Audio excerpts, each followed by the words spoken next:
명작으로 보는 설득의 중요성. 눈이 펄펄 날리는 어느 날, 눈밭에 정신이 팔린 왕비는 그만 자신도 모르게 바늘에 찔리고 맙니다. 그때 왕비는 이렇게 말을 하죠.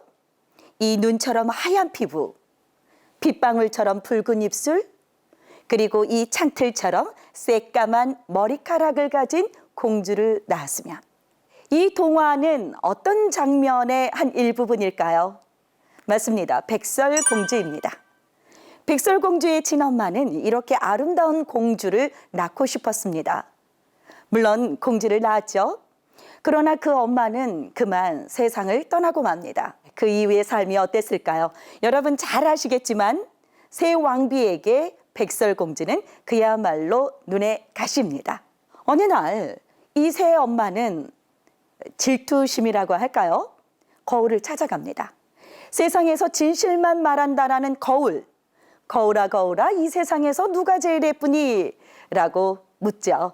이때 진실만을 말하는 거울은 이렇게 말합니다. 왕비님은 2등, 백설공주님 1등. 질투였을까요? 사냥꾼에게 지시합니다.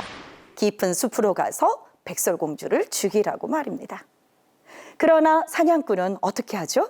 죽이려고 칼을 든 순간 죽이지 못합니다. 이유는 잘 알고 계시죠? 맞습니다. 너무 아름다웠기 때문이죠. 사냥꾼은 여기에서 멈추지 않고 이렇게 말합니다. 공주님, 여기는 위험하니까 더 깊은 곳으로 들어가세요. 그곳에 난장이들이 있으니 그곳은 안전할 겁니다. 백설공주는 난장이가 사는 마을에 가서도 환영받습니다. 왜일까요? 예쁘니까. 새 왕비가 가만히 있을 리는 없죠. 할머니로 변장해서 백설공주를 찾아옵니다. 예쁜 아가씨, 이 사과 드시고 더 예뻐지세요. 네, 백설공주는 여기에서 그만 사과를 먹고 맙니다. 죽음에 이르는 백설공주 어떻게 됐을까요? 왕자가 나타나죠.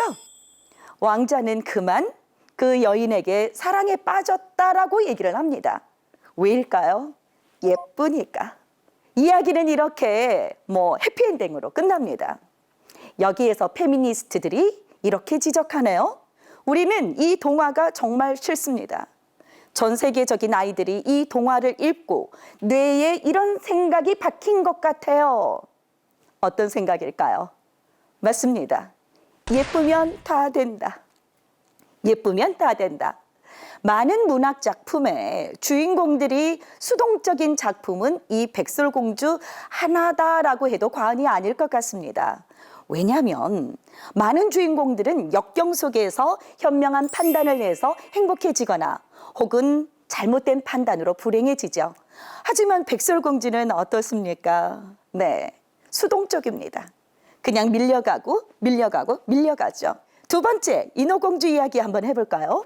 15살이 된 인어공주는 바다 위를 보다가 아주 멋진 왕자를 보게 됩니다. 커다란 배에 인간이라고 들었던 그 처음 보는 그 왕자에게 그만 사랑에 빠지죠.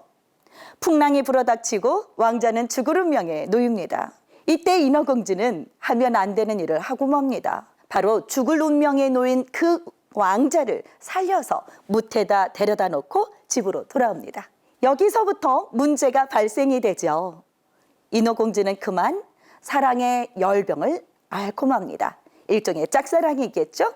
보다 못한 주변인들이 이렇게 말하죠. 마녀를 찾아가세요.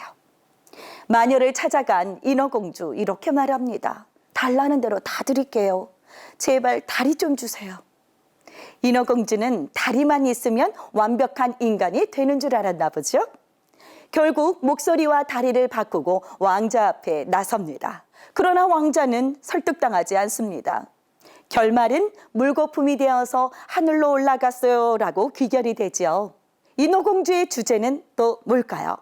애달픈 사랑, 이루어질 수 없는 사랑, 숭고한 사랑 맞습니다. 하지만 설득의 중요성이 더 대두되어야 되지 않을까요? 저는 언택트 시대, 온택트 시대 이렇게 대두되고 있는 이 시대에 가장 중요한 것은 바로 설득이라고 생각합니다.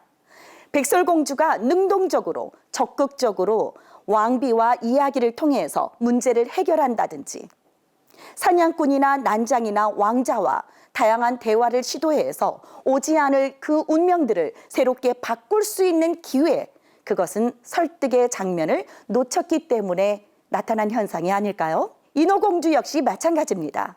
본인의 모습은 그대로였지만, 이루어질 수 없는 그 운명 같은 사랑이었지만 우리는 설득을 통해서 이루어진 사례도 많이 봤죠? 미녀와 야수, 개구리 왕자. 하지만 어떻습니까? 인어공주는 설득에 실패하고 결국 비극적인 운명을 맞는다는 이야기를 하고 있습니다. 스펙타클의 사회, 보여지는 것 중요합니다.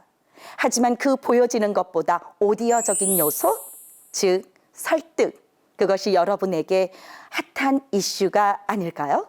감사합니다.